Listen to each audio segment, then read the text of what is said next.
পুরো দেশটাই তো 15 বছর একটি কারাগারের মতোই ছিল। আমরা বাড়িতে থাকতে পারতাম না, পালিয়ে থাকতাম। তো যেহেতু পালিয়ে থাকতাম, যেখানে পালিয়ে থাকতাম সেখান থেকে রাজপথে আসতাম মিছিল করে, আবার পালিয়ে যেতাম অন্য একটা জায়গায়। এটাই তো ছিল আমাদের 15 বছরের ইতিহাস।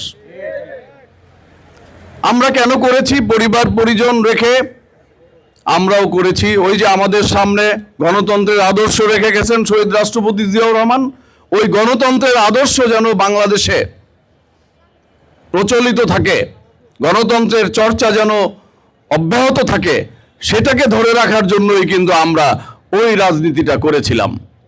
পালিয়ে থাকার রাজনীতি, আবার রাজপথে এসে প্রতিরোধের রাজনীতি, এই দুটোই কিন্তু আমরা করেছিলাম। এটা আমাদের পালিয়ে থাকাটা ছিল আমাদের কৌশল, আর রাজপথে নেমে আসা ছিল আমাদের আদর্শ। পেছনে শক্তি শহীদ রাষ্ট্রপতি জিয়াউর রহমানের রেখে যাওয়া বহুদলীয় গণতন্ত্র, মানুষের অধিকার। আমাদের দেশ নায়ক তারেক রহমান পর্যন্ত জানেন, আপনারা জানেন উনি কি রকমের মানে নির্যাতিত ছিলেন। সেই নির্যাতিত নিপীড়িত রাজপথের লড়াকু সৈনিক।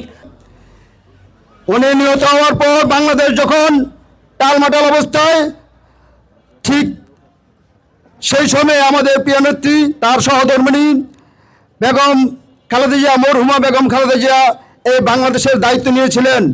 ঠিক তেমনিভাবে তারই ধারাবাহিকতায় আমাদের প্রিয় নেতা জনাব তারেক রহমান প্রায় 16-17 বছর দেশের মানুষের পাশে থেকে এ দেশকে আবার নতুন করে স্বপ্ন দেখার চেষ্টা করেছেন।